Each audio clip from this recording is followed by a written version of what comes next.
Siya ay isa sa mga 7 lalaking pinili ng unang iglesia upang tumulong sa pamamahagi ng tulong sa mga mananampalataya.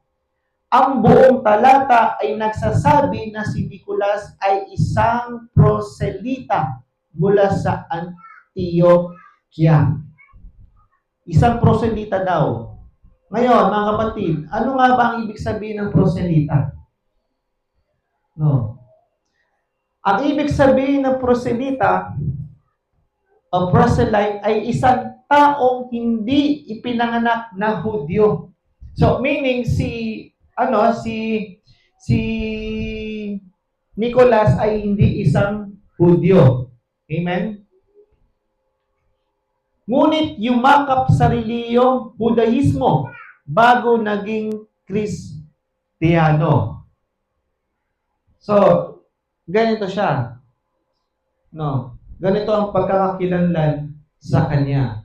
Like for example, may mga ganito naman, halimbawa, may mga iba't ibang lahi naman na masasabi mong Kristiyano din, bagamat di natin kalahi. Tama ba, mga kapatid? No. So, ganun din, si Nicolas ay isang proselita na ibig sabihin na isang taong hindi pinanganak na Hudyo, ngunit yumakap sa reliyong Judaismo bago naging Kristiyano, mga kapatid. So noon, ang una niyang reliyon ay Judaism. Amen? Then, nag-convert siya into Christianity.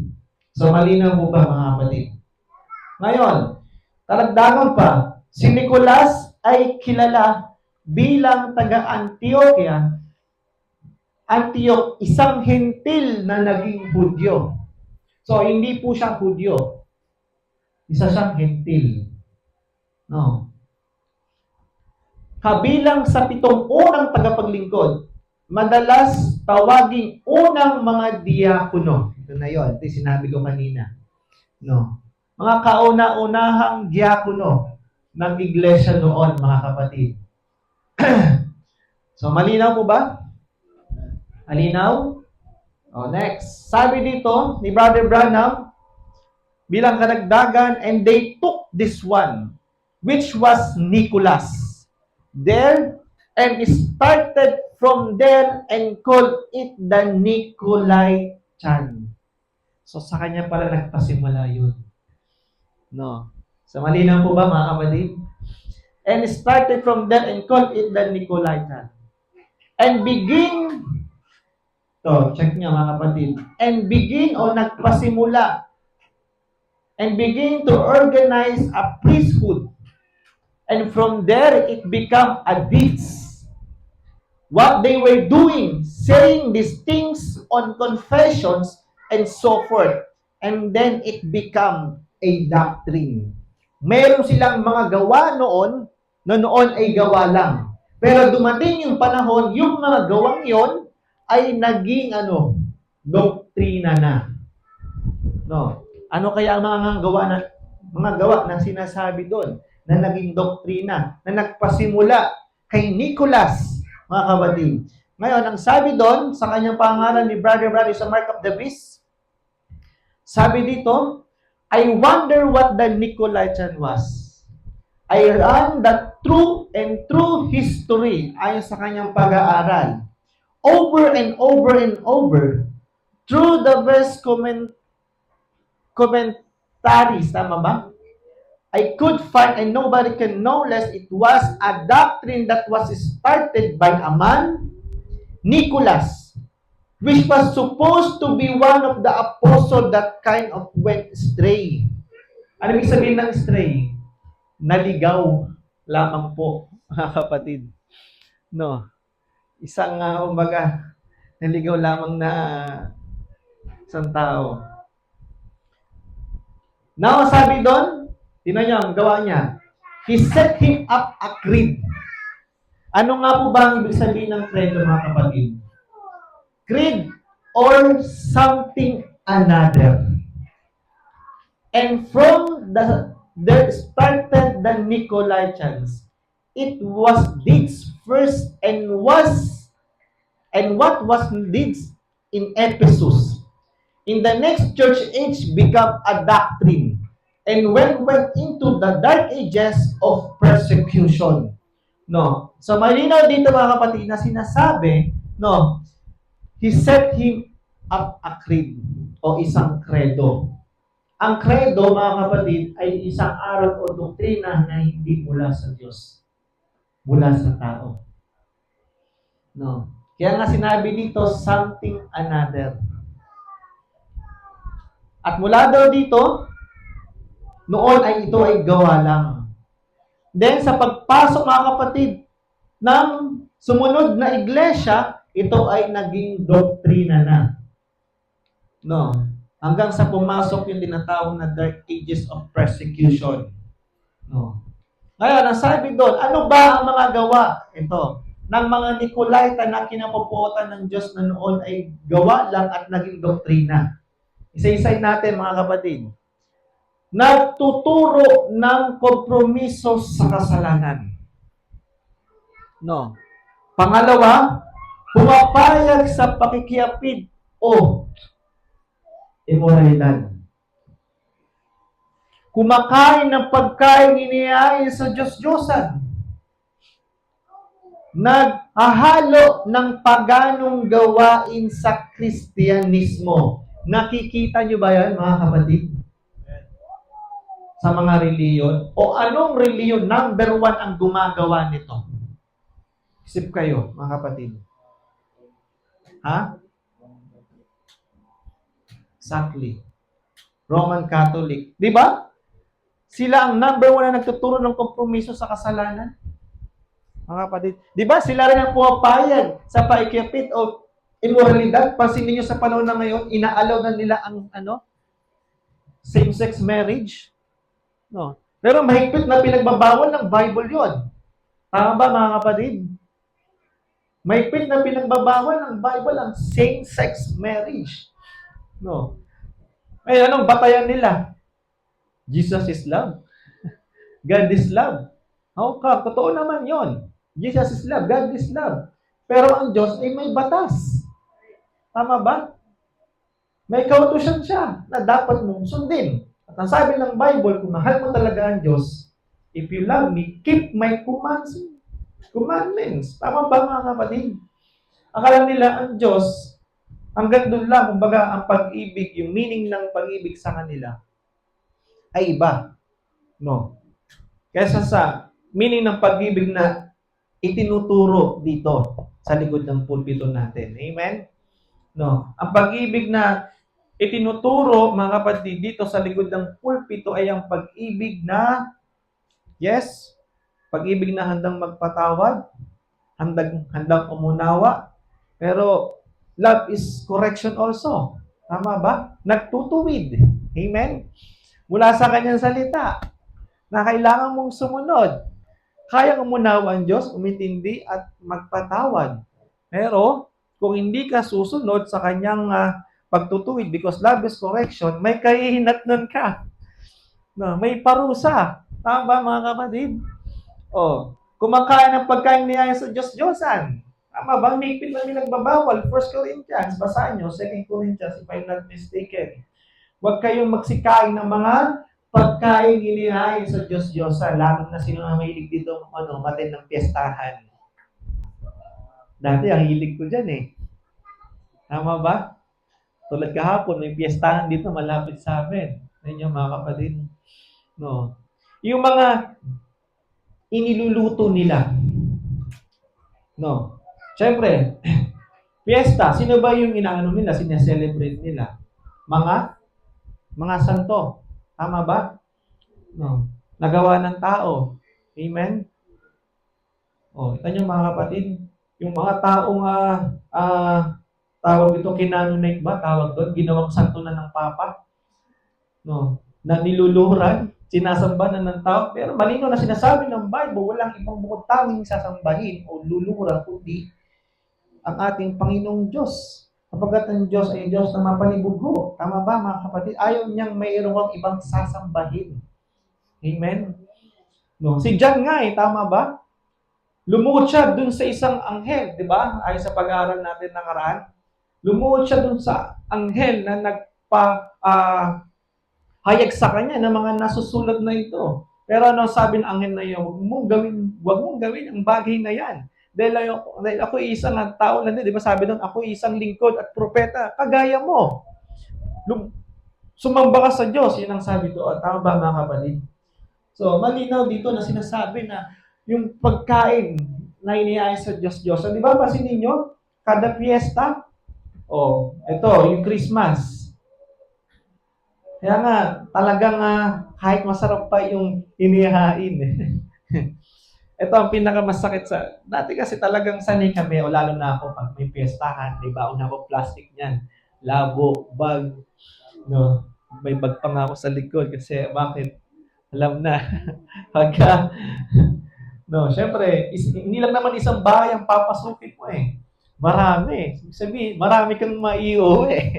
Amen? Na noon, no, akala ko okay lang yon. Ngayon, tanongin ko kayo, nung kayo yung naging Catholic, minsan bang itinuro sa likod ng pulpito ng Catholic na huwag kayong kumain ng mga pagkain inihain sa Diyos-Diyosan? Di ba? Wala naman mga kapatid. Nasa Bible yan. Hanapin niyo mga kapatid. Hindi ko nagkakamali, nasa book of Acts. Basta nasa bagong tipan. No. Sabi pa nga doon, o kayong mga tinawag. Kumbaga, tayo ay pinapaiwas na kumain ng mga hinihain sa mga Diyos-Diyos. Lalo na sa atin, mga kapatid, na tinawag na yung mga hindi pa makapagtiis, hindi pa kayang ma-overcome, na huwag kang papakita sa mga ibang kapatid na minsan ay kumbaga kung titignan ninyo, yung mga pananampalataya nila hindi pa katulad natin na talagang matitibay na. May mga mahihina dyan na baka matisod. Amen? So, kumbaga, yun yung mga ilang bagay na nakikita natin ngayon. Naghahalo ng paghanong gawain sa Kristo. May paghanong gawain mga kapatid. Ito yung mga kapagsamba sa Diyos-Diyosan. Tingnan nyo ang Catholic. Tama ba mga kapatid? Pero maigpit na binagbabawal ng Diyos ang pagsamba sa mga Diyos-Diyosan. Yung mga mata na di nakikita, tainga na di nakarinig, bibig na di nakapagsalita. Anito nagawa ng tao. Amen? No. So noon, all of these things is dates na naging doktrina na. No. Kumbaga, kung mapapansin nyo mga kapatid, kung i-connect natin siya dito, sa Revelation chapter 6 verse 2, kung mapapansin nyo, at tumingin ako, at narito, ang isang kabayong maputi, at yaong nakasakay dito ay may isang busog at binigyan siya ng isang putong at siya'y yumaaw nagtatagumpay at upang magtagumpay. O sa English, white horse went forth conquering to conquer. O sa Tagalog, siya'y yumaaw nagtatagumpay at upang magtagumpay. So, ang question, hindi ba nagtagumpay itong puting kabayong ito? Hindi ba't nagtagumpay siya? Tama ba mga kapatid? Nagtagumpay siya. Now, sabi ni Brother Branham, now what? Let's break that word down. Find out what we got before we go any further. The word Nicolaitan, ito, is kind of a foreign thing to me. I got every Greek lexicon that I could find. Nicolaitan, tama ba? Come from the word of Nikao. Nikao means, which means to conquer or to overthrow or to overcome. Ang ibig sabihin pala yun. Ang Nikao is to conquer or to overthrow or to overcome. Yan ang meaning ng Nikao o Nico. Latins. The Latin is the church. Yun ang ibig sabihin nun. Overthrow or conquer or take place of the church. Yun ang ibig sabihin nun. So, mayroon palang ibig sabihin ang Nicolaitans, mga kapatid. So, malinaw po ba? To take place of the church, Nicolaitans conquering and to conquer. In other words, take all of the sacredness, all of the power from the church, and put it over on the priests. Let the congregation live the way it wants to. To ang nais nilang, ipasagawa. Tingnan nyo, let congregation live the way it wants to. Anong relihiyon, mga kapatid? Ito sa tagal-tagal ko, mula sa pagiging isang Catholic, hindi naman ako hiligpitan pagdating sa pamumuhay, bahala ka sa buhay mo. Mag-church ka, mga kasabihan pa nga pagpasok mo sa church, bawas point, dagdag point sa langit. Kasi pagka hindi ako nag-church, bawas points na sa langit, baka pag namatay ako, napunta ako sa impyerno. Tama ba, mga kapatid? Hindi sila ganun kahigpit pagdating sa, lalo na sa pamumuhay, kung paano mamuhay ang totoo at tunay ng Kristiyano. Amen? Sapagkat kapag ikaw ay nagturo ng mga maigpit, pag ikaw ay nagturo ng mga masasakit, pagtutuwid at pagtatama, wala nang matitira. Dahil ayaw ng tao, tama ba, mga kapatid, ang itinatama o itinutuwid. Tama, mga kapatid?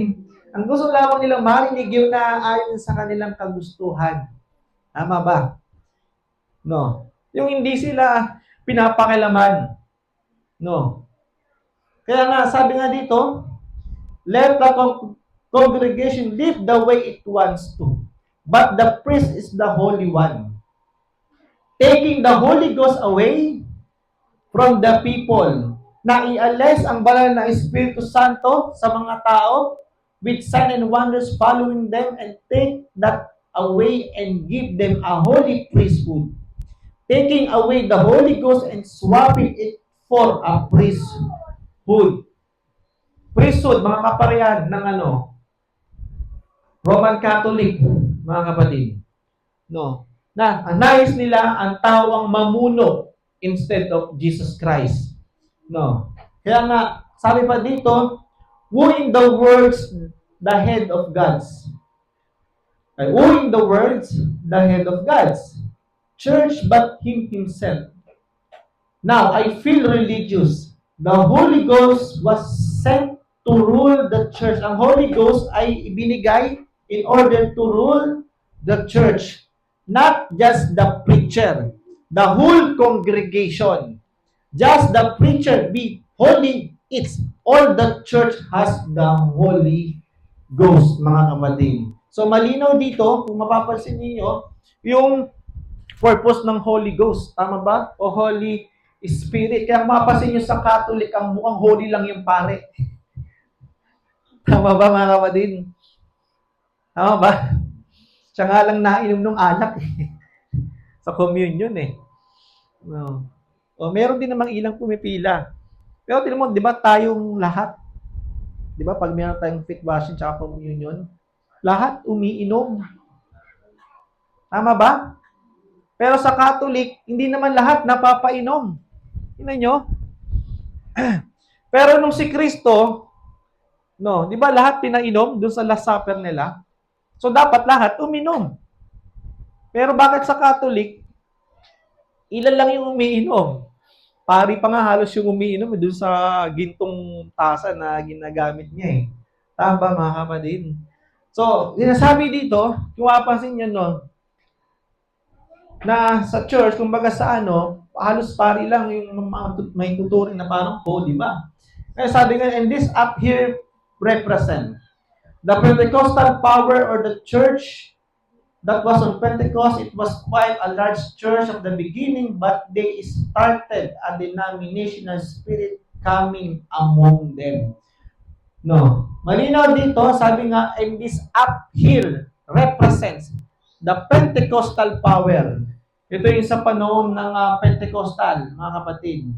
Sa Book of Acts, chapter 2, mababasa nyo, nung sila'y napuspos ng banal na Espiritu Santo, na mula dito, or a church that was on Pentecost, it was quite a large church at the beginning.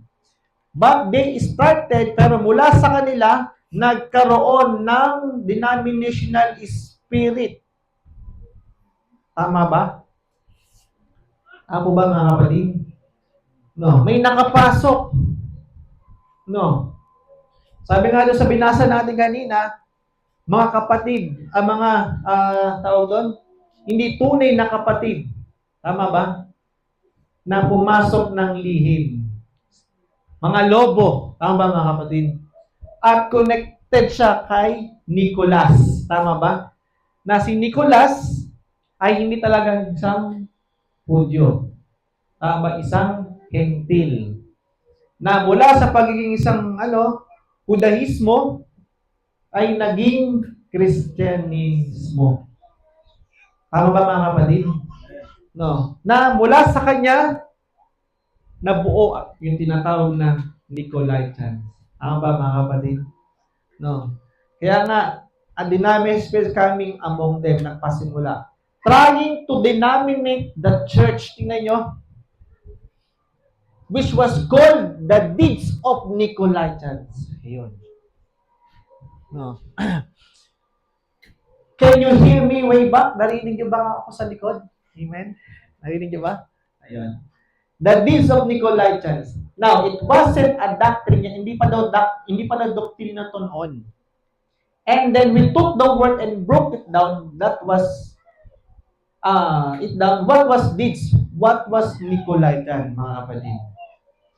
Remember, in the church ages, when we opened the first church age back, there we found out that the Holy Spirit was against a certain thing they got started in the church age. No. And that was called the deeds of Nicolaitans. You remember it? Nico means to conquer. Laity means the church, the laity. Now, mali na mga kapatid dito na doktor mo natin. And that was called the deeds of Nicolaitans. You remember it? Nico means to conquer, laity means the church, the laity. Nicolaitan to conquer the laity or the church. Take the Holy Spirit out of the church and give it all one holy man. Let him be the boss of all of it. You went through it. See, Nicolaitan. Notice, Nicolaitan was saying in one church, mga kapatid. Yan ang gawa ng mga Nicolaitan.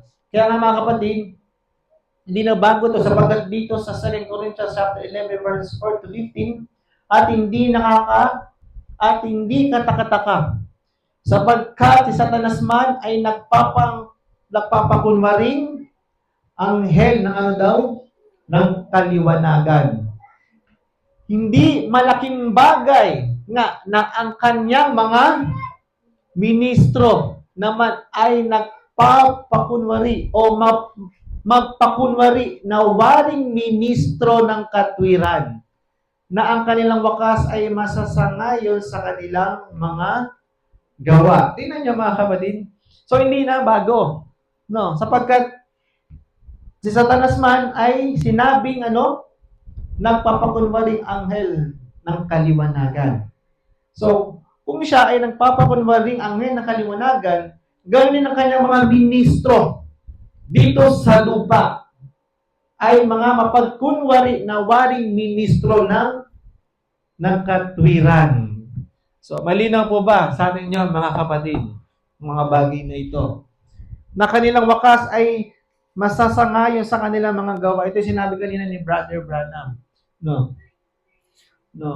Na ang gawa ng mga Nicolaitan, na ang nais nito ay, mga kapatid, masunod kung ano lamang po ang nais isagawa ng kongregasyon, mga kapatid. No. Kaya nga sabi pa dito, this evil spirit, the Antichrist spirit, which is the white horse. Tama ba mga kapatid? Rider, bringing an impersonation of the truth and trying to deceive the very elect if it were possible. Tama ba?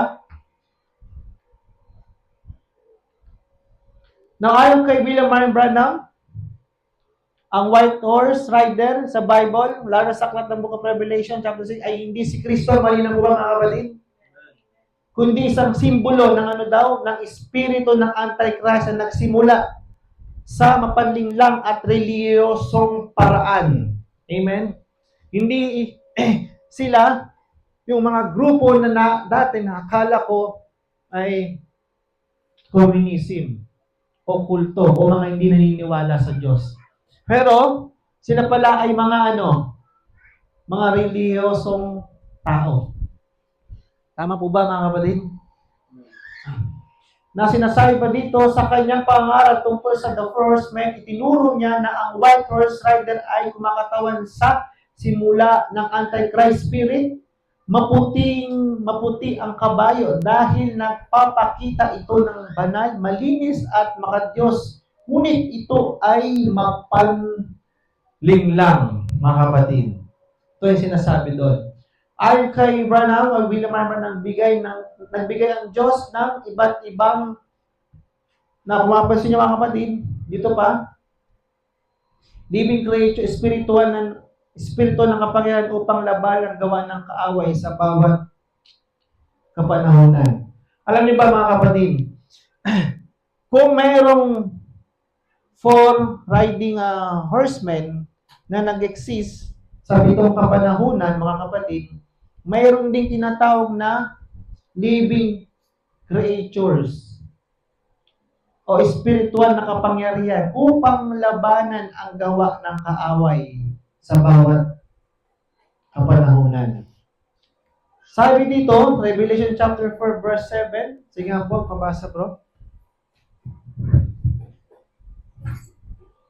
So, sabi po sa Revelation chapter 4 verse 7, at ang unang nilalang ay katulad ng isang leon, at ang ikalawang nilalang ay katulad ng isang guyang baka, at ang ikatlong nilalang ay may mukhang katulad ng isang tao, at ang ikaapat na nilalang ay katulad ng isang agila na lumilipad. Ayun. Na, kung mapapansin niyo mga kapatid, dito sa binasa natin, ito po yung tinatawag na 4 na living creature na ipinadala naman ng Diyos dito sa lupa. Una ay ang leon, pangalawa ay ang guyang baka, at ang ikatlo ay ang mukhang katulad ng isang tao, at ang kahuli-hulihan, anggila, mga kapatid. Kaya dito sa ating kung makikita ninyo mga kapatid, di ba ito ang 7 church ages, tama ba mga kapatid? Sa 7 kapanahunan na ito ay ipinadala ng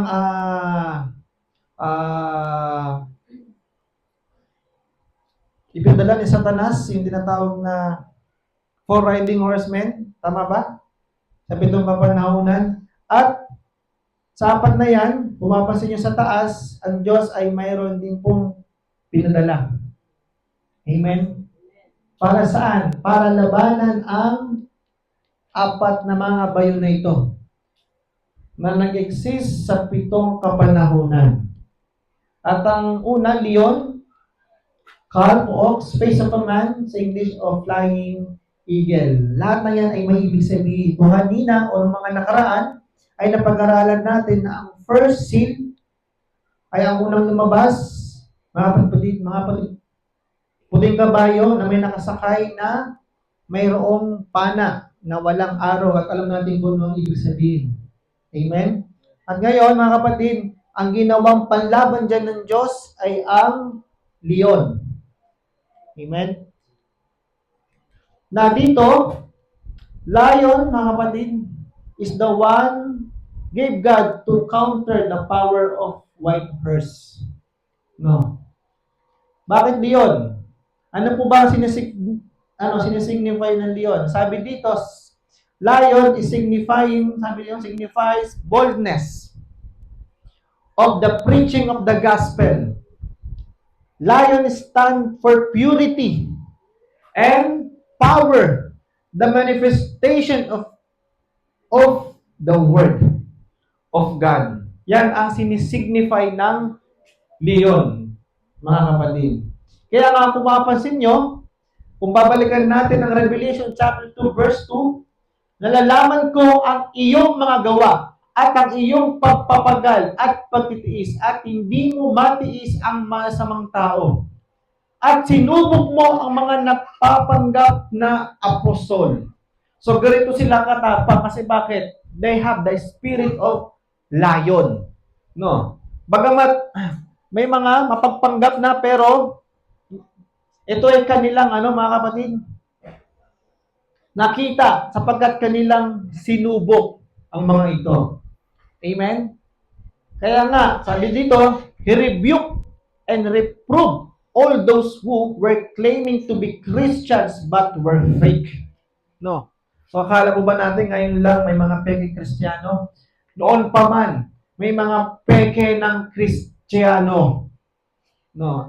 Sa unang iglesia, actually, unang nagsilabas ang mga pekeng Kristiyano. No. Kung ang lahat ng bagay ay may pasimula, mga kapatid, ganun din, mula sa pekeng Kristiyano at tunay na Kristiyano, mga kapatid, ay may pasimula yan, mga kapatid. Mula sa totoo at tunay na totoo at tunay na Kristiyano sa panahon ng Pentecost, at doon nagsilabas sa mga pekeng Kristiyano katulad ni Nicolas. No, amen? Kaya nga, nung kanilang sinubo at napatunayan, mga kapatid, who were claiming to be Christian but perfect, sapagkat sabi nga dito, Galatians 1:8, dalapwat kaymat kami o isang anghel na mula sa langit ang mangaral sa inyo ng anumang ebanghelyo na iba sa aming ipinangaral sa inyo ay matakwil. Tingnan nyo mga kapatid. Ganun katapang ang mga Kristiyano noon. No. Sa pamumuno ni Pablo. This boldness of Paul was evident in his preaching such as ito na yon. No. Mga kapatid. At sa kanilang panunubok, mga kapatid, nakita nila na hindi lahat ng mga kasama nila o nakakasama nila ay mga totoo at tunay na Kristiyano. So, kung mapapansin niyo mga kapatid, katulad ng nabanggit ko nakaraan, tama ba? Bagamat ito po ay sa unang iglesia o sa unang panahon, which is sa panahon ng Ephesus, kahit sa panahon natin ngayon, sa huling kapanahunan ay nangyayari. Kasi bakit? Nabanggit ko nakaraan, mga kapatid, na ang pale horse ay combination po ng white, red, at black. Tama ba mga kapatid? So, malinaw, bagamat ito po ay naganap o nangyari sa unang kapanahunan, pero ito po ay nananatiling nauulit hanggang sa panahon natin ngayon. Tama ba mga kapatid? No. So, kung mapapansin ninyo, sa unang kapanahunan, doon unang nagsilabasan ang doon unang tinawag ang mga totoo at tunay na Kristiyano. Tama ba? No. At doon din unang lumabas ang mga pekeng Kristiyano. Amen? No. So sa panahon natin ngayon, katulad ng mga pag-aaral natin nakaraan pa mga kapatid, bagamat tayo po ay nasa ilalim ng Kristyanismo at ito ang may consider na totoo at tunay na reliyon sa lahat ng mga reliyon, pero dito sa ilalim mismo ng Kristyanismo ay mayroon tayong malaking problema na kinaharap. Tama ba mga kapatid? Sabi ni Brother Branham, ang pinaka-problema natin dito ay ang mga namumuno. No? Namumuno. Sila na yung mga tinutukoy ng Bible na false teacher, false pastor, false apostle, false prophet, no, na nagsilabas pa nung unang panahon at nananatiling nagsisilabas sa panahon natin ngayon para mangdaya, mga kapatid. Kaya nga kahit lumabas ka na sa pagiging Catholic at naging parte ka ng denominational churches, tama ba, mga kapatid? Kaya naging part ka ng Baptist, Presbyterian, naging part ka ng Pentecostal, kaya naging part ka ng JIL o anuman o ng dating daan, mga kapatid. No, hindi porket naririyan ka ay masasabi mong ligtas ka na. Hindi ko sinasabing lahat ng yan ay walang kaligtasan. Mayroong mga maliligtas dyan. Tama po ba? Sabi ni Brother Branham, may mga ilang mga naririyan, bagamat sila ay mga nasa maling reliyon, pero may mga mabubuting puso. Tama ba, mga kapatid? Mga hindi nangahamak ng kapwa-tao. Tulad nating namumuhay ng may kabanalan at kaayusan. Tama mga kapatid? No, na maliligtas din naman. Pero kaawa-awa nga lang ang kanilang sasapitin. Hindi tulad nating mga inalis from Catholic sa ina at sa mga anak, mga kapatid, tayo po ay inalis sa mga yan sapagkat sinabi ng Bible come out of hell, my people. Yung ikalawa, come out of them. Sapagkat, sabi nga doon, di ba, pahihigayin daw sila sa banig ng kapighatian. Tayo, hindi naaabot doon. Ang banig ng kapighatian ay yung tinatawag na Great Tribulation period. Na tayo, mga inilabas doon, ay mga tinawag para makasama sa rapture, mga kapatid. Yung nga lang, pagpasok natin dito, mga kapatid, that is a type of Joshua, no, nung sila'y nakapasok na sa Israel, o sa promised land na ipinangako sa kanila, nung nakita nila yung promised land na kanilang nakita, mga kapatid, nung panahon nila, may mga iilang mga nakatira pa rin doon na kailangan nilang makipagdigma at para makamkam yung lupang yun. So, ganun din tayo. Nakarating man tayo dito, mga kapatid, sa tinatawag na promised land, kung sa kanila, promised land, literal, sa atin dito, ang promised land, which is the baptism of the Holy Spirit, o the Holy Spirit, mga kapatid. No. Umalis tayo sa ina, umalis tayo sa mga anak, mga kapatid, nakapasok tayo dito sa promised land, which is the Holy Spirit. But it doesn't mean, mga kapatid, nasabi mong ligtas ka na. Dahil may mga ilan pa rin ditong, mga kapatid, nagsipasok ng lihim. No. Na tila bagay mga parang tunay na kapatid. Tama ba? Naniniwala kay Kristo, naniniwala sa propeta sa huling kapanahunan. Pero ano ang kinalabasan ng kanilang pag-aaral o doktrina? 14 seals, ang katawan ng Diyos ay hindi Diyos. Ngayon mga kapatid, ang kaluluwa ng tao, 2. No. Tawid tayo sa mas malalim, na ang ating theophany ay nasa heaven. Ano ba yung theophany, mga kapatid? So, pag-aralan natin yan. No. Na ang tao doon, may 2 kaluluwa. Yung dating old soul mo ay pinalitan ng new soul. No. Kita nyo, mga kapatid, na ang Diyos daw ngayon, may makikita ka dyan na ang Diyos 2. No. May mga nakapasok na rin dito na nag-a-allowed sila ng babae na magturo o mangaral sa likod ng pulpito. Tingnan nyo, naniniwala kay Brother Branham. Naniniwala sa propeta. Wala namang itinuro ang propeta na babae, allow na magturo ng babae, mangaral. Ang mga kapatid. At mayroong mga tinatawag na Branhamites na even si Brother Branham, niluluhuran. Sinasamba, mga kapatid. No.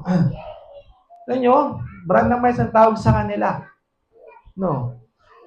At nung nakaraan nga, may mga lumabas pa nga eh. No, bukod kay Brother Branham, merong ikawalong propeta.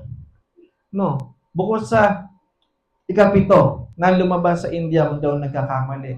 Pero hanggang malino naman dito, mga kapatid, na 7 iglesia lang ang tinutukoy ng Book of Revelation. Tama ba, mga kapatid? No, nasa bawat kapanahunan ay mayroong mensahero. Tama ba? O ngayon, may lumabas na ikawalong mensahero. No. So kung meron pag ikawalong mensahero, so meaning merong ikawalong iglesia. Wala naman na. Sabi ng Bible, nagsimula sa Ephesus, nagtapos hanggang sa Laodicea. Tama ba? Sabi ni Brother Branham, after ng Laodicea, ang sunod nun ay Great Tribulation period. Pero sa iba, meron daw ikawalo. Ngayon, saan siya? Anong panahon siya kailangan kabilang? Kung dito siya papasok sa 7, malinaw naman si William Marion Branham ang propeta dito. Tama ba, mga kapatid? No, saling bulinggit. Tanyo? So, isa ito sa mga ilang bagay, mga kapatid, na itinuturo sa atin para tayo po ay maging aware, no, maging malinaw sa atin ang lahat para hindi tayo madaya. Amen, mga kapatid. Kaya nga dito, sinabi dito, sabi ni Pablo, datapwat kaymat kami, o isang anghel na mula sa langit daw ang mangaral sa inyo ng anumang ebanghelyo. So, mayroon talagang magsisilabas na nagtuturo ng ibang ebanghelyo na itinuro ni Kristo sa mga apostol o ibang salita ng Diyos na nangangaral, mga kapatid, na naniniwala din kay Kristo. At may mga sign and wonders din. Nakakapagpagaling, yun nyo, nakakapagpalayas ng mga demonyo. Pero anong sabi ng Bible, mga kapatid? Anong sabi ng Bible? Hanapin natin. Sino makakahanap ng Bible verse na yun? Panginoon, Panginoon. Hindi lahat ng tumatawag sa akin, Panginoon, Panginoon.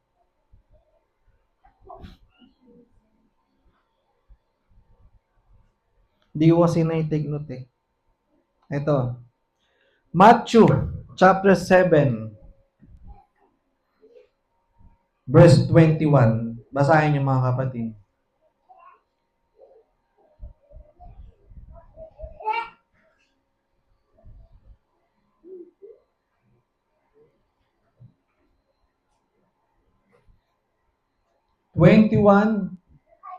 to 23. Nakita na po nila mga kapatid? O yun. Sige po, pabasa ako kapatid. Tingnan nyo ha. Hindi lahat na nagsasabi Panginoon, Panginoon at nagsisipagpalayas ng demonyo, nagpapagaling sa pangalan ni Jesus ay makakapasok sa kaharian niya. Sige po. Matthew chapter 7 verse 21. Not everyone that said unto me, Lord, Lord, shall enter into the kingdom of heaven, but he that doeth that will of Father which is in heaven. Sa Tagalog po, hindi ang bawat nagsasabi sa akin, Panginoon, Panginoon, ay papasok sa kaharian ng langit, kundi ang gumaganap ng kalooban ng aking Ama na nasa langit. Amen. 22. Many will say to me in that day, Lord, Lord, have we not prophesied in thy name, and in thy name have cast out devils, and in thy name done many wonderful works? Sa Tagalog, marami ang mga sasabi sa akin sa araw na yaon, Panginoon, Panginoon, hindi ba nga nagsipanghula kami sa iyong pangalan, at sa pangalan mo'y nangagpalayas kami ng mga demonyo, at sa pangalan mo'y nagsigawa kami ng maraming gawang makapangyarihan. 23. And then will I profess unto them, I never knew you. Depart from me, ye that work iniquity. At kung magkagayoy ipahahayag ko sa kanila, kailan may hindi ko kayo nangakikilala. Magsilayo kayo sa akin, kayong mga manggagawa ng katampalasanan. Ayun, no? So, malinaw po ba mga kapatid? Dito sa sinasabi ng Biblia, na hindi daw ang bawat nagsasabi sa akin, Panginoon, Panginoon, o Lord, Lord, sa English, ay papasok daw sa kaharian ng langit, kundi ang gumaganap ng kalooban ng aking Ama na nasa langit. May mga tao kasing, kumbaga, tumatawag na Lord Jesus. Ano nyo ba kung ibig sabihin ng Lord?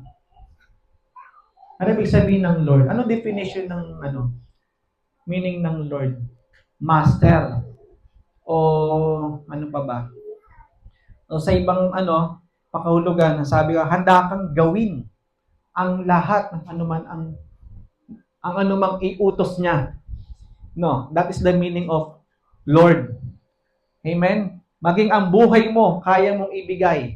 Masunod lamang po kung ano ang kalooban niya. Itong mga to, Lord ng Lord, pero hindi sumusunod. Saan? Sa salita niya. Kaya nga, malinaw daw mga kapatid, na maraming tumatawag kay Jesus Christ. Tama ba? Marami. At kinukonsider pang as the Lord. Yung nga lang, hindi sasabihin to ng ating Panginoong Diyos kung hindi ito magaganap. Tama ba? May mga taong tumatawag ng Lord Jesus o Lord, Lord, ngunit hindi naman ginaganap ang kalooban ng ating Panginoong Diyos. Katulad na banggit ko nakaraan, mga kapatid, sabi nga doon sa book of Matthew, many shall come, tama, maraming magsisidating dito mula sa aking pangalan. Tama ba? So, it doesn't mean, mga kapatid, kumbaga, hindi sila yung mga taong hindi naniniwala kay Kristo. naniniwala din naman. But the problem is they are denying His word. Tama ba? Paano niya malalaman? Sabi nga ni Brother Branham, test. Test nyo sila sa pamamagitan ng word. No? Sa pamamagitan ng salita rin ng ating Panginoong Diyos. Kapag makikita nyo ang kanilang mga gawa, tama ba mga kapatid? Sa mga gawa ninyo makikita.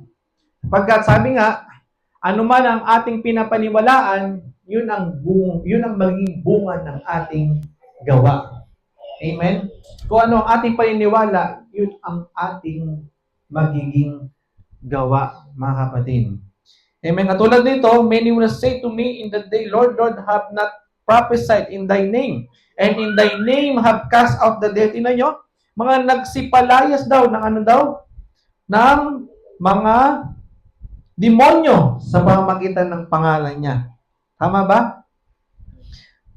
At sa pangalan mo'y nagsigawa kami ng maraming gawang makapangyarihan. Tingnan nyo, hindi kakaunti, kundi maraming gawang makapangyarihan sila. Kumbaga, kung i-compare nyo nga ako kay Kibuloy eh. Tama ba? Yung kapangyarihan at magpapagaling na nagawa niya, mas marami siyang nagawa. Tama ba? O mas marami siyang nagawa. Amen? Pero hindi yun ang basihan. Para masabi mong makakapasok ko na sa kaharian ng ating Panginoon. Tama ba? Meron nga lang sigurong pastor na tumayo dyan at magpagaling, magpalayas ng demonyo. Sigurado yun, mas dudumugin sila kaysa sa atin. Kasi ang tao, mas nakadepende sa mga ganung bagay kaysa sa salita na tunay na nakakapagbigay ng pagbabago. Amen, mga kapatid? No. Sabi nga ng Bible, gift without repentance. No. Ito, pansinin nyo lang mga kapatid. Ito pumasok lang sa isip ko. Minsan, mga kapatid, sa tagal ko nang nagtatrabaho, meron akong mga kilala na talagang skill. Magaling. Sa larangan ng anuman yung trabaho namin. Pero ang pangit ng ugali. Sa inyo? May na-encounter na kayo ganun? Meron. So, dulan ang kadimonyohan ng pag-ugali. Pride talaga. No. Ngayon, kung mapapansin nyo, walang kwenta yung skill mo. Tama ba? Kung ang pangit naman ng ugali mo. Tama ba mga kapatid? So, kung mapapansin nyo, now, itipon natin. Ganito, may mga taong, yes? Claiming as a Christian? Yes? No? Nakakapagpagaling, nakakapagpalayas ng demonyo? No? Pero ang pangit ng ugali. Tama ba? Sino na na-encounter ng ganyan? May mga ganyan. No? Kaya nga dito, pumapansin nyo mga kapatid, maraming gawang makapangyarihan. Skilled, kumbaga kung titingnan ninyo. Pero sila ay hindi makapasok sa kaharian ng ating Panginoong Diyos. Pagkat hindi gumagat ng kalooban ng aking Ama. Kumbaga, kung titignan nyo mga kapatid, gifted sa gift. Pero, dun sa character, sabi nga, character without power is ano sabi dun ni Brother Branham, bro? Gifted, gift without yung gift na walang karakter, tama ba? Ay hindi sa Diyos, mga kapatid. Dapat partner yon. Gift tapos good character. Tama ba? Maganda yon. Gifted ka na sa skill na meron at maganda pa yung ugali mo, magandang combination yon. Tama ba, mga kapatid? No, kumbaga, maraming gifted nga, magaling mangaral, nakapagpalayas ng demonyo, no, ang gagaling sa mga revival, pagre-revival mga kapatid, yung nga lang, may kulang doon sa ugali. Paglabas, naninigarilyo, paglabas, lumalaklak ng alak, tama ba? Paglabas, babaero, paglabas, no, kumbaga ma-pride, tama ba? Magulo ang pamilya, pero ang galing mangaral sa church. Ang galing ang galing magturo, tama ba? Kung saan nakakarating, umahayo, nakapagpalayas ng demonyo, nakapagpagaling. Yun yung mga kapatid. Kaya nga sabi dito, 23, at kung magkagayo, ipahayag ko sa kanila, kailan may hindi ko kayo nakikilala. Magsilayo kayo sa akin, kayong manggagawa ng katampalasanan. O sa English, ye that work iniquity. Yun yung mga kapatid.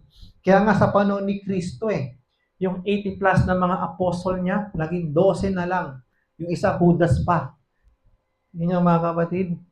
So, lahat ng yun, may gift na mangaral, makapagpalayas, makapagpagaling ng mga karamdaman at sakit. No. Kaya pero dun sa kauli-uling bahagi ng pamimisteryo ng ating Panginoong Diyos, ayun, nagsilayas. Ikaw ba naman, sabihan ka, o kayo, maliban na kanin ninyong aking laman, inumin ang aking dugo. Ikaw ba naman, syempre, kung wala kang revelation, ang isipin mo, ng taong to, ginawa kaming vampira, kakainin namin siya. No way. Kumbaga, mapapagano ka siguro. Cannibalism ang kakalabas sa bunog. Pero, alam naman natin na ang laman ay sumisimbolo sa salita ng ating Panginoong Diyos. Tama ba? No. At ang dugo ay sumisimbolo sa pagtutubos ng ng kasalanan ng tao na kailangan mong sampalatayanan. Tama ba mga kapatid? Hindi sinabi doon na kunin mo yung dugo niya talaga, literal, inumin mo, kainin mo yung laman niya, ngatain mo, hindi po gano'n mga kapatid, nais parating ng ating Panginoon. Yun yung nagsipag laya. So, malinaw po dito mga kapatid, mula sa ating mga pag-aaral, no? Dahil tayo po ay tatawid na dito sa The Revelation, the Red Riding Horse. Pero hindi tayo tutungo ngayon dito, mga kapatid. So, nais ko lamang po iparating muna sa bawat isa, mga kapatid, na malinaw po ba na ang mula sa unang iglesia, mga kapatid, sa 7 kapanahunan, ulitin ko lang mga kapatid, na ang 7 kapanahunan ito na nabanggit ng Book of Revelation, amen? Sa Revelation chapter 1, ito ay ang 7 kandelabra, tama ba? Na nakita ni Juan. Na mula sa 7 kandelabra ay siya ay mayroon din nakitang 7 bituin, tama ba? Na ang 7 kandelabra na tinutukoy ay ang 7 iglesia. Amen? At ang 7 bituin ay ang 7 mensahero ng ating Panginoong Diyos na ipinadala sa 7 kapanahunan. Amen? At sa 7 kapanahunan na ito ay lumabas ang 4 na mga bayo. Amen? At sa 4 na ito, lumabas mga kapatid ang unang kabayo na nagmanifest sa unang iglesia. Tama ba mga kapatid?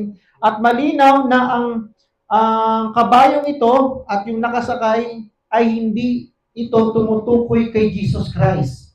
Na ayon sa paniniwala ng iba, ito daw ay si Jesus Christ. Tama ba mga kapatid?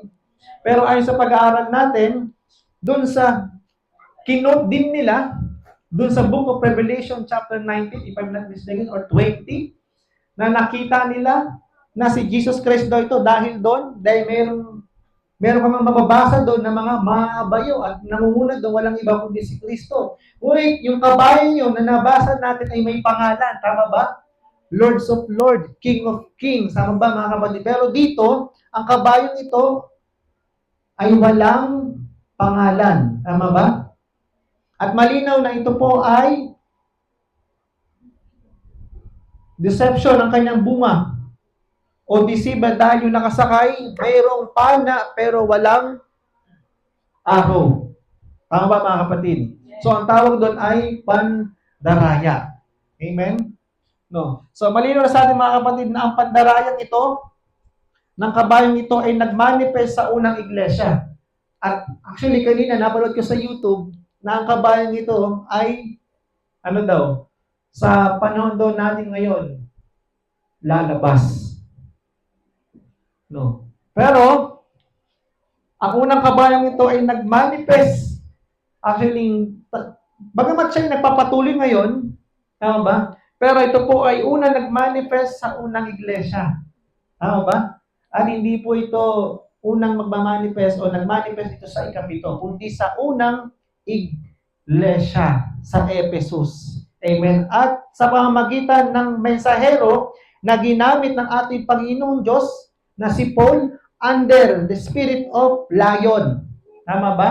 Ay kanyang sinubok, no? At kanyang nakita ang mga bulaang propeta, bulaang mga mangaral, o bulaang mga Kristiyano, no? Na kasama nilang naglilingkod. Tama ba? Na nagsipasok ng lihim, yun yung mga kapatid, na hindi totoong kapatid. Amen?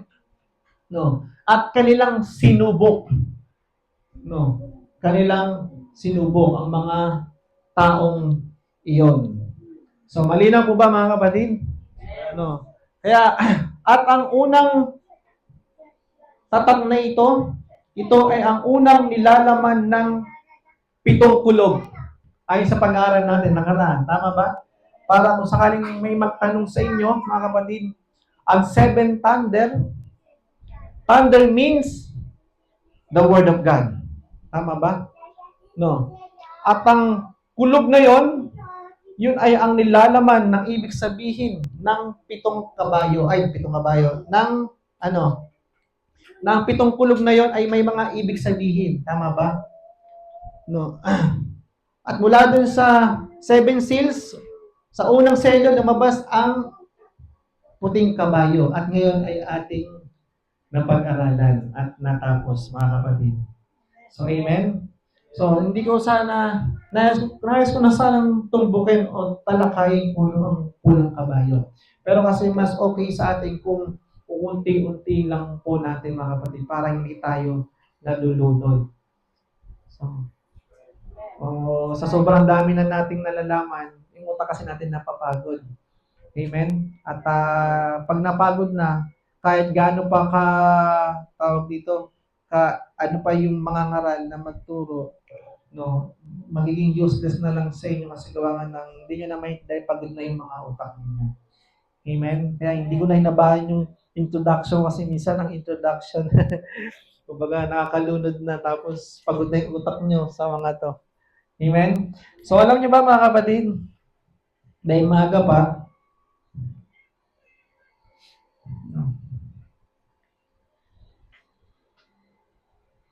isang paalala lang mga kapatid na sa atin ay iniiwasan natin na tayo po ay makibahagi sa anumang sekta o relihiyon. No? Kasi hindi naman nalingid sa inyo yung pagkilos ni Satanas. Tama ba? Na kahit sa unang panahon, ito'y nanatili hanggang ngayon. Na hanggat maaari mga kapatid, sabi nga ng Bible, even the very elect will be deceived. Elect na yun Judas is one of the elected of God na maging apostle of Christ. Amen? Pero tingnan nyo, nadaya pa rin. So, iniwasan natin dito, kaya natin to itinuturo sa likod ng pulpito para maiiwas kayo sa anumang mga mapandayang galawan ni Satanas sa panahon natin ngayon. Tandaan ninyo mga kapatid, hindi siya haharap sa inyo na katakot-takot. Siya ay haharap sa inyo na tila bagay parang isang anghel. Tama ba na hindi mahulugan ng karayom? Sa kabaitan, sa kaayusan. Pero mga kapatid, tandaan ninyo, no, may mga na-justify, may mga na-sanctify, pero hindi dumasa baptism of the Holy Ghost. May mga namumuhay din na tumanggap kay Kristo. May mga taong nagkaroon din ng pagbabago ang kanilang buhay. Makikita nyo yan. Hindi lang naman tayo nagkaroon ng pagbabago ang buhay. Nga lang mga kapatid, sabi nga ng Bible, consider sila as foolish. Foolish virgin, mga kapatid. Na may mga lampara, pero walang liwanag ang kanilang lampara. Bagamat sila tinawag na Kristiyano, pero walang oil. No. Walang liwanag sa kanila ang Bible, mga kapatid. Pero sa atin, nagliliwanag para hindi tayo madaya. No?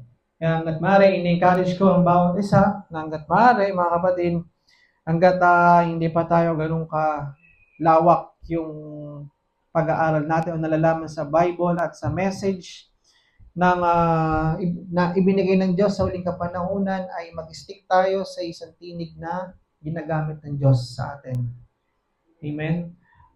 Huwag tayo kung kani-kanino nakikinig, kahit encouragement pa yan, mga kapatid. Tayo, okay tayo sa encouragement, teaching and doctrine pagdating sa ganyan. Pero hanggat maaari, mga kapatid, nililes ko ang encouragement dahil nasanay na tayo dun eh. Tayo galing sa denomination, puro encouragement. Tama ba, bro? Encouragement, nakakaumay kumbaga sa pagkain, paulit-ulit, wala nang bago. Kaya nga, ang mga Kristiyano na dapat, lumalaki ng maayos, bansot tuloy kasi kulang sa vitamina. Tama ba? Hindi kumpleto yung pagkain na kinakain. So, Mari dito ay itinuturo ko ano yung mga dapat na ituro para lumaki tayong matatag at matibay at may alam sa mga bagay-bagay para hindi tayo madaya. So yun na naman, mahigpit na pinagbabawal matanda sa iglesia na huwag tayong kani-kanino makikinig. Wala namang problema kung talagang marami ka ng nalalaman tulad ko. So ako, nung ako'y wala pang ganun ka alam-alam sa kumbaga sa message tsaka sa Bible. So talagang ang nangyari kasi sa akin, nag-focus muna ako sa tama rin naman sabi ni Brother Branham, bago mo alam kung yung peke, alamin muna kung yung totoo. Tama ba? Nang sa ganun, pagka dumaan ka sa mga peking bagay, alam mo na kung peke ba yan o hindi. Tama po ba? So, ganun din. Kaya nga ako nagsikap na mag-aral ng Bible, sikap mag-aral ng message ng ating propeta. Hindi ko pa man din talaga nababasa lahat, mga kapatid.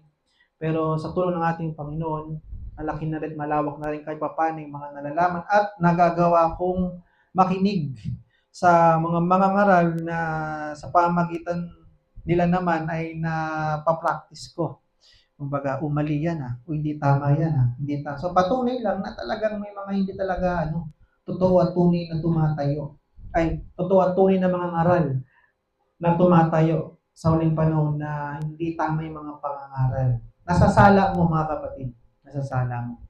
Pero hanggat maaari, kung hindi mo pa kaya, huwag ka munang mag-entertain. Doon ka muna sa isa. Doon mag-aaral, mag-self-study ka. Basa ng Bible, basa ng message ni prophet na sa ganun, lumawak ang iyong kalaman para hindi ka madaya. Hindi ka madis. Kasi hindi maiwasan yan. Hindi maiwasan na maka-encounter kayo ng mga, halimbawa, kamag-anak na Christian din, tama ba? Kamag-anak na mga ngaral din, kamag-anak o mga kaibigan, tama ba? Na sa ganun, kapag may alam ka sa mga bagay-bagay, maaari mong i-rebuke sila sa mga paniniwalang meron sila. Nang sa ganun, pag nai-review at naituro mo yung tama, mali mo, maaki mo naman sila. Tama ba? Ang iniwasan lang kasi natin dito ay yung wala ka pa man din ganun kumbaga sa nalalaman is yung papasok ko na sa gera, sa kalagitnaan ng gera, tataas ka na lang ng kamay sa pakikipaglaban. Kumbaga may mga tao pa namang mahilig sa diskusyon. Tama ba? Lalo na kung tatamaan mo yung kanilang paniniwala, ay talagang sigurado. Talagang debate kung debate. Amen. Hindi maiwasan niya, mga kapatid. Kaya dito sa atin, itinuturo, in-encourage ko sa bawat isa na bukod sa Sunday service, Wednesday prayer meeting, magkaroon din kayo ng self-study. Devotion. Na magbasa kayo ng Bible. Kaya nga, ang ginagawa ko noon, by chapter. Everyday chapter. Pero minsan, dahil nga sa busy na rin, kumukuha na lang ako ng ibang verses, kinukonek. Dati kasi by chapter ako eh. By chapter. Hanggang sa pinag-aralan ko naman yung rightly divided the word of truth. Kukuha ka dito, ikukunik mo dito. Hanggang sa mabubuo mo yung puzzle. Ganun yung mga kapatid. So, wag kayo maniniwala naman sa mga ibang nagtuturo na ang pagbabasa daw ay dapat by chapter. Tama rin naman. Pero hindi lahat ng ng study dapat by chapter. Mga kapatid. Kasi kung by chapter, anong nauna? Genesis 1:1 o John 1:1? Ano nauna? John 1:1 o Genesis 1:1 sa creation? Ano sabi ng John 1:1 mga kapatid? O Genesis 1:1. Di ba sabi ng Genesis 1:1? Nang pasimula ay nilikha ng Diyos ang langit at ang lupa. Tama ba? O ano sabi ng John? In the beginning. Tama ba? Was the Word. And the Word was with God. And the Word was God. O nga, kung by chapter ang pag-aaral ng salita ng ating Panginoon o pagtuturo, ano nauna? John 1:1, Genesis 1:1. Ayun, no? Tingnan niyo mga kapatid. So, meron kasi akong nakausap tungkol dyan.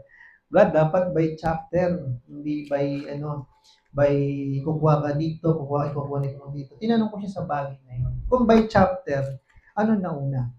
Genesis 1:1 o John 1:1? Ayun. Nagalit. Binalak agad ako. Pero malinaw, di ba? John 1:1 ang nauna kaysa ang Genesis 1:1. Bago lumikha ang Diyos, nauna muna yung Word. Sino yung Word sa Bible? Jesus Christ. Amen? Mula nga sa Kanya, nilikha ang lahat ng mga bagay. Kanya mga kapatid. So, dito lang siya sa simpleng bagay na yun, mga kapatid. Tinan nyo. Simple lang yun, ha? No. Kung wala kang kapayagan, talagang wawasakin ka ni Satanas. No. Pero dahil sa meron tayong kapayagan, yung mga bagay na nakakalito noon, pero ngayon, malinaw sa atin. Amen? Kumbaga, sa pagdebate, no, ito lang ano ko lang sa inyo, huwag emosyon agad. Focus ka dun sa saan? Sa tema. Pag emosyon, mautal-utal ka. Parang pag-aaway lang yan ng mag-asawa. Pag nag-away kayo, wag emosyon. Kasi pag emosyon, magsalita ka ng mga salitang hindi mo inaasahan. Tama ba? Makakapag-desisyon ka ng mga desisyon na hindi mo ina-expect. Tama ba o mali? Tama mo ba? Nakuha ko yung That's technique right. na yan. Ayun sumagot si brother. That's right. Kaya maraming nadadaig si Eli Soriano eh. Tama ba? Si Eli Soriano kasi dinadaan niya sa sigaw, dinadaan niya sa pasinghal, sa pabalang. Kaya yung taong mga nakakano niya, debate niya, dahil sa mahina sa emosyon, ayun, nadadalan ng emosyon. Kaya nauutang, hindi na alam kung ano yung sasabihin. Nawawala na dahil napapangibabawa na ng galit.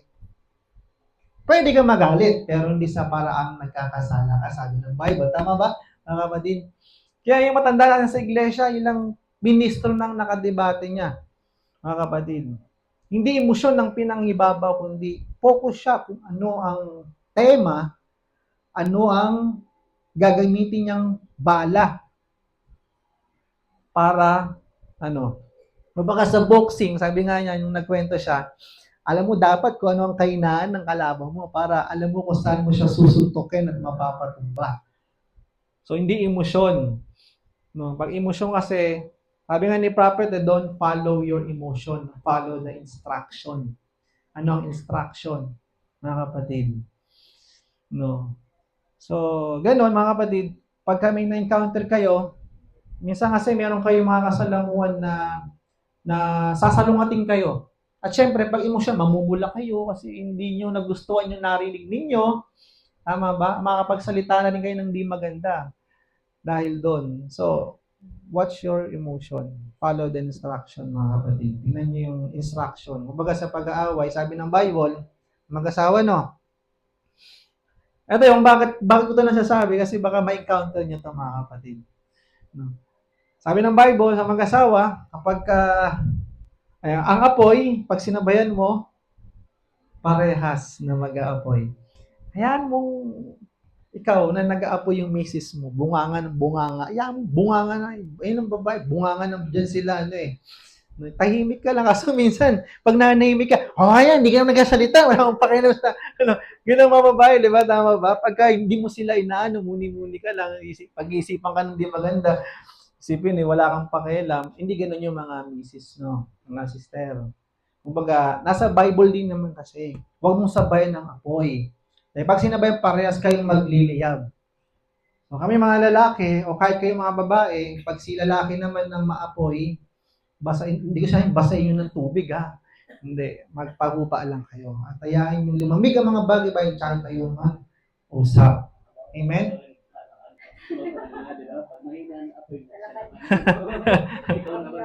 Oo nga, pwede rin yun. Pwede rin. Para pambawi lang na yun, bawi.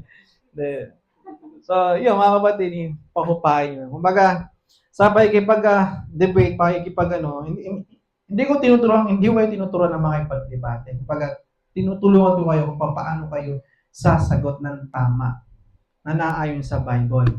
Na hindi maiwasan, kumbaga, itinipo ko lang yan sa pag-aasawa siya. Sa pag-aaway, isa na siguro ang away mag-asawa ang isa sa nakita kong matindi.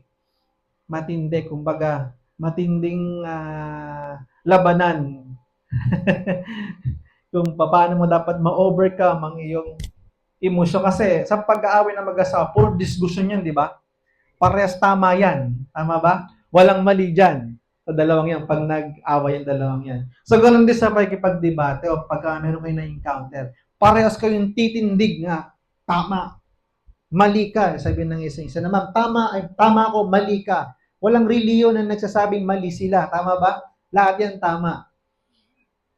Pero, sa pagpapatuloy ng iyong diskusyon, nakikita mo na may mali sa kanya. Paano mo malalaman, mga kapatid? Kaya tayo tinuturuan. Aral ng Bible, mapalantang bumabasa, nakikinig at tumutupad ng mga bawat nasusulat dito. Amen? Nakikinig, bumabasa, ibig sabihin, mga kapatid, di ba, pag Sunday, Wednesday, more on, nakikinig lang kayo. Meron man tayong binabasa dyan, dito, pero maganda pa rin yung meron tayong personal na Bible study. Para, sa araw ng diskusyon, sa mga sitwasyon na may ipag-diskusyon ka sa asawa mo na hindi pa natin kapananampalataya o kapatid o kamag-anak o kaibigan, may sasagot ka. At kung siya man ay tatanggi at kukontrahin yung sasabihin mo, hindi galit agad, emosyon yung may ibabaw dahil hindi mo nagustuhan yung sagot o nirefuse ka niya. Mga kapatid, huwag emosyon, follow the instruction. Sa pagbabahagi, magbahagi lang tayo. Huwag yung inaway kasi meron kayong ma-encounter na parang nandidikta na pag nagturo. Tama ba? O paniwalaan mo to, mali yan, ito ang tama. Ganun agad. No.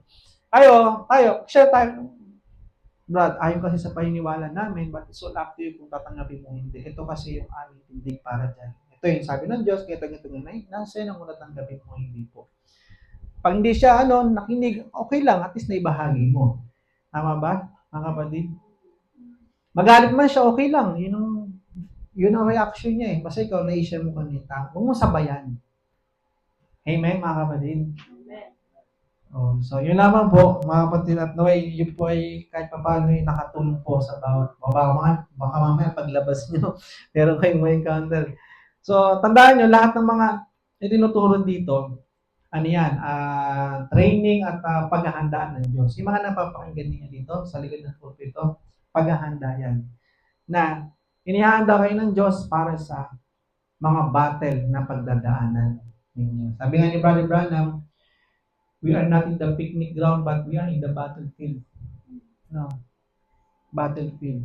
So, sabi ng Book of Revelation, magtagumpay, so meaning, meron tayong kailangang pagtagumpayan.